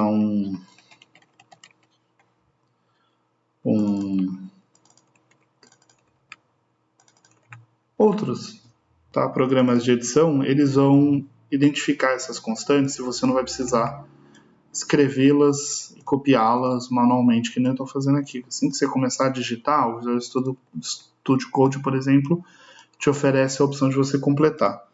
Tá? Então, por exemplo, eu salvei aqui quais são os seus valores. Não precisaria ser assim. Vamos dizer que no seu banco, que esses caras têm registros e esse ID 1, 2 e 3, você podia vir aqui e botar 1, 2 e 3. Tá? Tipo, podia ser o ID do banco aqui. 1, 2 e 3. E aí, para quem está lendo, é fácil, é o diretor. E se ele quiser, o diretor deve ser um no banco. Tá? Mas vamos lá. Funciona? Funciona. Aí eu vou mudar aqui o cargo. Não vai ser diretor, o cargo vai ser gerente. Eu vou mandar rodar. 4.000. Funciona. Esse monte de if aqui é feio. Não é que é feio sim. Tá? Mas o que o pessoal faz é usar o switch, que é exatamente para esse tipo de coisa. Você vem aqui, cargo, que é a variável que você quer olhar, e aí é um padrão diferente.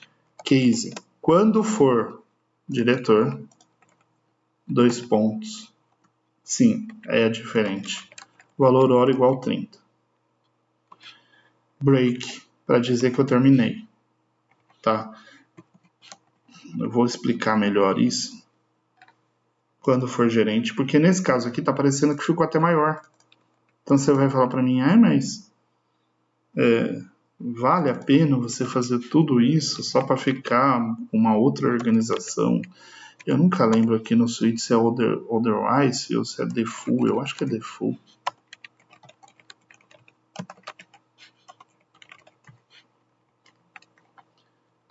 Mas qual é a diferença desse para aquele? Ele ficou até maior. Nossa, né? Por que eu usaria Switch se ficou maior? Basicamente no Switch você não precisa criar corpo aqui, tá? Você pode vir botar em trocentos comandos aqui. Chegou no break, ele sai. Tá? Então, esse é um dos motivos. Ele foi feito para isso, então quando você chega num Swift, assim, todo mundo sabe que ele vai pular daqui para cá e aí vai executar o que está aqui dentro. Mas basicamente essa é a diferença do if para o switch. O switch também tem um esquema que algumas pessoas usam, que é não usar o break. O break não é obrigatório. O break diz que assim que ele chegar aqui, ele tem que sair do switch. A ideia do break é quebrar. Mas vamos dizer que você queira fazer mais alguma coisa. Sabe, você queira... você tem aqui adicionais. Tá?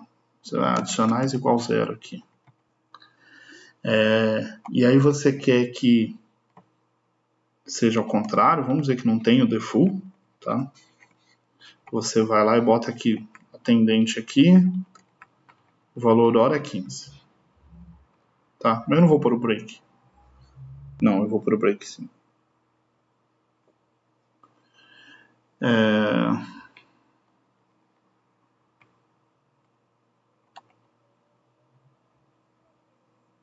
Não vai ser um bom exemplo. Mas vamos dizer que você tem alguma coisa aqui que tenha... Vamos dizer que diretor e outro cargo aqui. Que diretor e consultor tem o mesmo salário. Por exemplo. Você pode vir aqui e colocar 2 cases.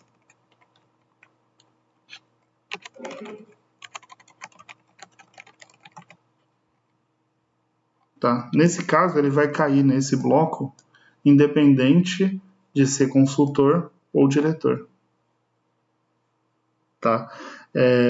Aliás, vamos dizer aquele adicional que eu coloquei. Vamos colocar aqui que o consultor tem um adicional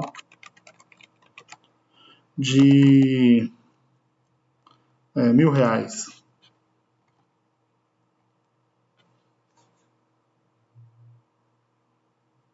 Não, ele deveria funcionar. Ele está resmungando do break, mas ele deveria funcionar. Ou mudou. E eu não sei. Switch. Talvez o break tenha passado a ser obrigatório. Ó, tá vendo? Aqui diz que o break é opcional.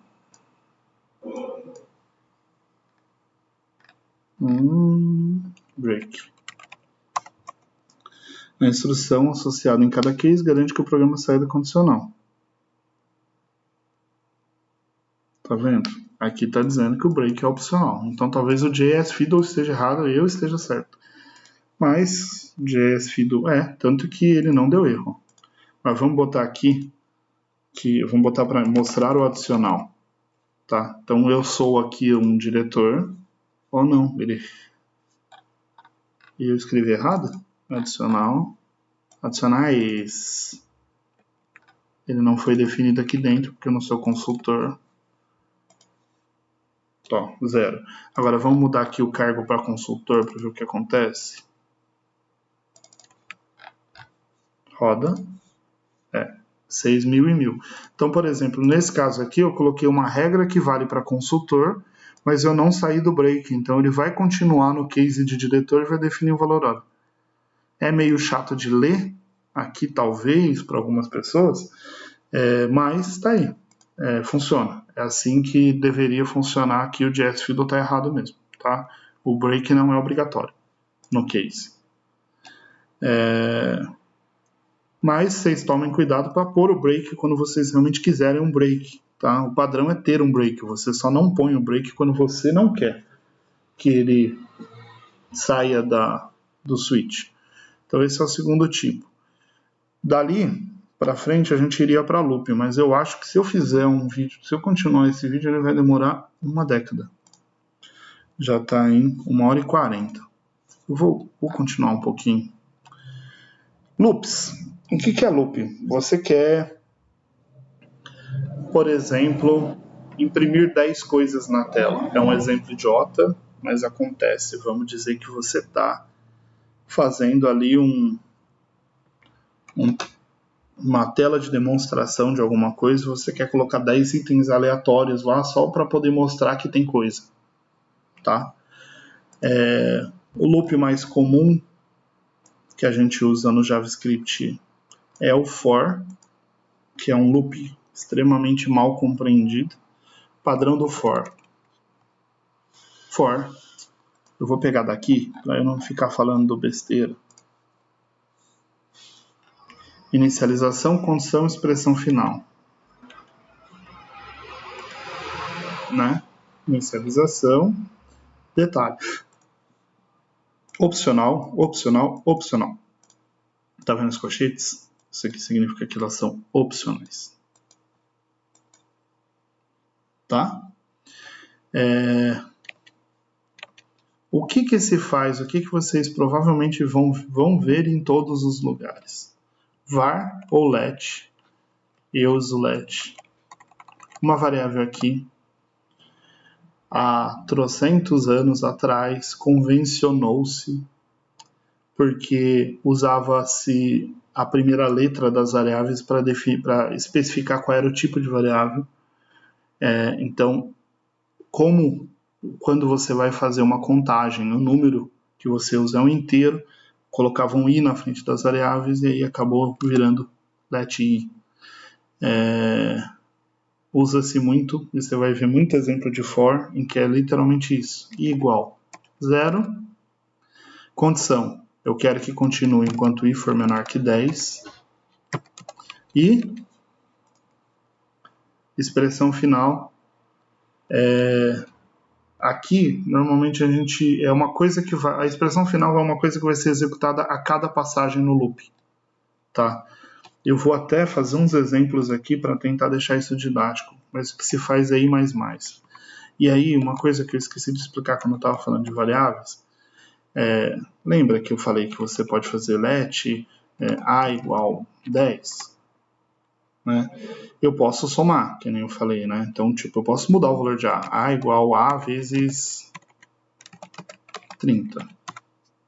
Tá? Então, vamos botar um console log aqui. Não falei de operações matemáticas. Vou fazer o outro console log aqui depois do A. Então, A igual 10, A igual A, ou seja, 10 vezes 30, atribui o novo valor aqui, então A vai ser 10 vezes 30, que dá 300. Ó, 10, 300. Tá? Eu posso botar A mais 5. Então, 10 mais 5, 10 e 15. Bonito. A mais 1. 11. O que é o I++? I++ é literalmente isso aqui. Tá? É uma abreviação disso. Isso aqui é equivalente a A++, que é igual a A mais igual 1. Ou seja, eu estou pegando A e estou pegando o valor dela e somando mais 1, jogando aqui. Então, às vezes você vai ver em código A mais igual 2, quer dizer, eu estou somando 2. A mais, eu estou incrementando em 1. Então, o que acontece? Para cada passagem no loop, ou seja, o que vai acontecer no loop? Só para você entender, ele vai... Vou mandar imprimir o i, aí você vai ver. Vou tirar esse cara daqui. Pronto. Ele simplesmente começou o i no 0, veio aqui, executou, voltou para o começo, executou, voltou para o começo, executou, voltou para o começo. Para cada passagem no loop, ele vai verificar se essa condição é verdadeira, e ele só vai continuar enquanto essa condição for verdadeira, ou seja, vai continuar enquanto i for menor que 10. E para cada passagem, ele vai executar o comando que está aqui, ou seja, ele vai incrementar 1 dentro do loop, ou seja, de 1 até 9. Tá? Uma coisa que ninguém, entre aspas, sabe, é que, como eu falei, nada disso aqui é obrigatório. Esse let podia estar aqui fora. Esse i podia estar aqui dentro. Ia funcionar. Tá, eu vou limpar e rodar de novo só para vocês verem. Ia funcionar. Por quê? Nenhum desses caras são obrigatórios. E eu poderia ter um if aqui dentro ainda para dizer assim, ó, if i menor que 10 maior ou igual a 10, ou seja, quando, caso contrário, break, pula para fora do if. E tirar ele daqui, ó, do for. E ia funcionar também. Ó, igualzinho, 0 a 9. Tá? Essa é a parte que eu queria dizer que o for é mal compreendido por muita gente que começa a trabalhar com programação, a conhecer os loops, porque as pessoas veem aquele for padrão e elas acham que... tá até aqui o exemplo, vari e menor que 9 mais, igualzinho. Ó. Eles deram um exemplo do opcional. Tá vendo? Ninguém lê a documentação, né? Nem eu, porque eu não tirei esse exemplo daqui. Aliás, eu leio, né? Mas não do for. Então tá. Por quê? Qual que é o problema disso? Você pode falar assim, mas por que eu usaria o for diferente? Tá, eu vou dar um exemplo. Eu quero imprimir todos os números. Eu quero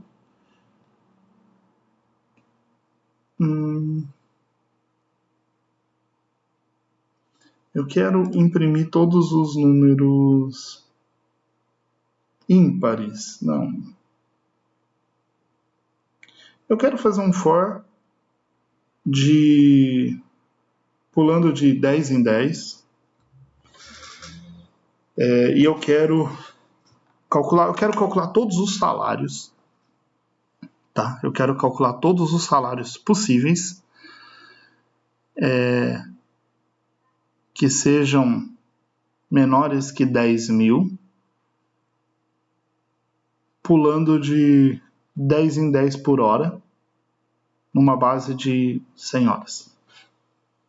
Bom, tem uma especificação ridícula, mas vamos dizer, horas trabalhadas igual a 100. Eu quero salário de 10 em 10, né? Então eu vou colocar aqui, ó, let salário, inicial vai ser o quê? Inicial vai ser 10, porque eu quero que seja 10 em 10. Então, para cada passagem no loop, eu quero que salário seja 10 a mais. Ou seja, na primeira vai ser 10, na segunda vai ser 20, e eu quero a condição. Salário não, né? Valor hora aqui, pô. Valor hora. E eu quero imprimir. Então, vamos botar aqui que let salário, né? É igual a valor hora vezes horas trabalhadas. Eu não posso usar o salário aqui dentro, né? Porque eu posso botar ele aqui, eu quero fazer isso sem condição, né? If salário for menor que 10.000, eu imprimo. Eu quero imprimir o valor hora e o salário. Caso contrário, ou seja, quando ele for maior que 10.000, eu quero dar break.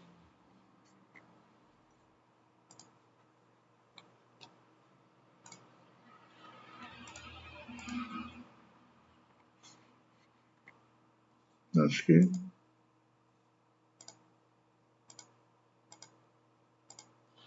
alguma coisa não funcionou. O que será? Não, ele travou. Eu devo estar num loop infinito. Olha só. Vamos aguardar? Não. É melhor eu copiar isso aqui, porque senão ele vai me derrubar o meu browser. JS Fiddle. Conseguimos criar um loop infinito ao vivo. Qual é o meu erro? Vamos descobrir. O valor hora começa com 10. Salário é valor hora vezes horas trabalhadas. Vamos fazer uma coisa aqui. Vamos só por enquanto botar um valor hora menor que 100. Vamos tirar esse break e ver o que está acontecendo no loop. E aí vocês vão começar a ver o que é achar um erro, né? Já que eu inventei um aqui sem querer. Vamos ver o que está sendo impresso no valor hora e o que está sendo impresso no salário.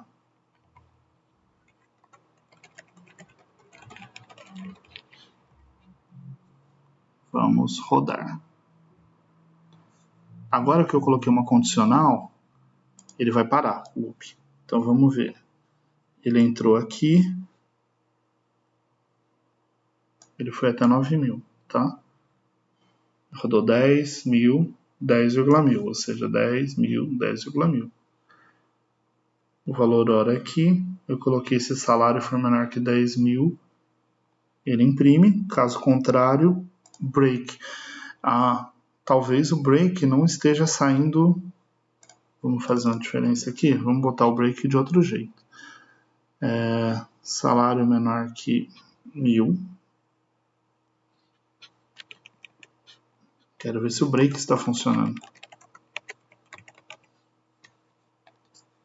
Limpar, rodar. O break está funcionando. Então por que ele não funcionou? Alguém sabe me dizer? Eu não sei. Por algum motivo ele não caiu no break. Eu vou fazer de novo. Só que agora eu vou botar aqui.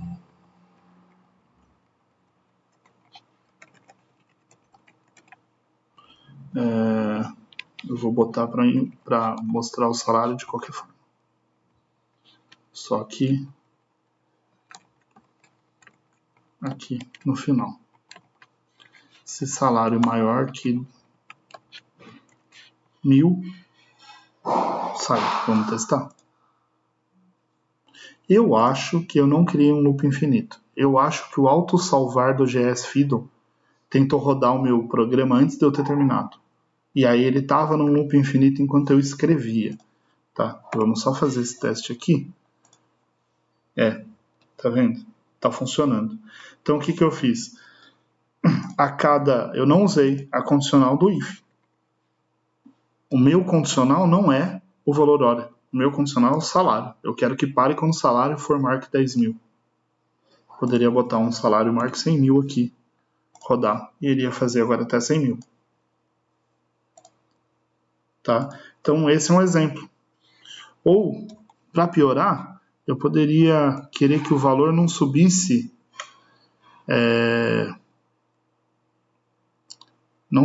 de forma constante. Sabe, eu poderia querer que o valor subisse de 10 em 10%. Valor hora igual valor hora vezes 1.1. Vai subir de 10 em 10%. E aí eu vou diminuir aqui, porque senão vai demorar pra caramba. Ó. Então o valor hora subiu de 10 em 10% até chegar no 10 mil. Ó, 10, 11, 12.1, 13.31. Eu poderia dizer que o valor inicial já veio de outro lugar. Tá? Vamos dizer que esse valor hora vem do banco. E ele está fora do loop. Mas eu quero que suba até 10%, que vá até 10 mil. Então tem 1 milhão de formas de você usar o for. Tá? O for poderia ser usado, por exemplo, para você ler um arquivo do banco, um arquivo de texto do computador, se você está usando o Node. E o condicional ser o arquivo ter terminado ou não.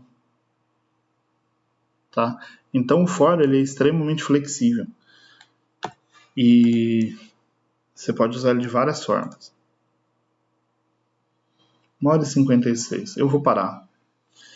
Eu vou fazer outro vídeo.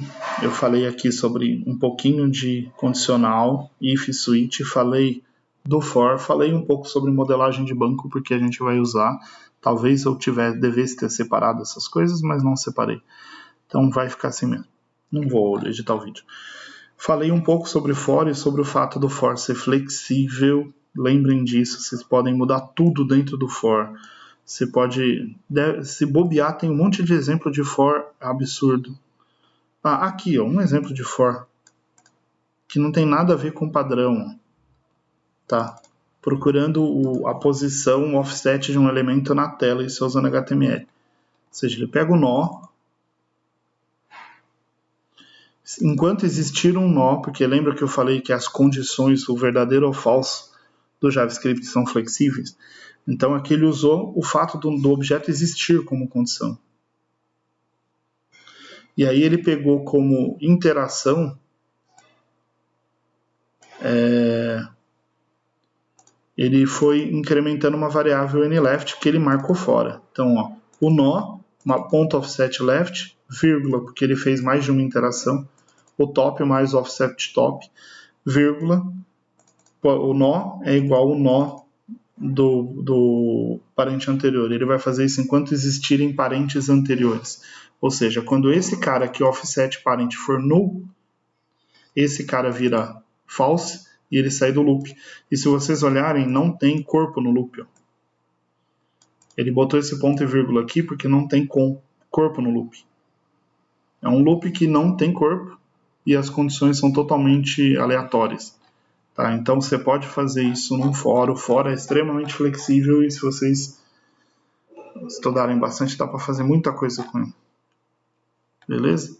E se você quiser estudar sozinho, pega esse link aqui, eu vou até colar lá, ó, porque tem algumas coisas aqui. Ó.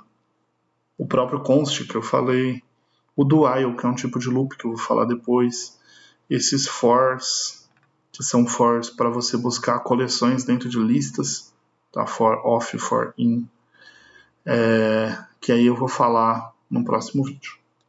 Beleza? Esse deve ter ficado meio chato. Mas tá aí, né? Próximo eu tento ser menos chato.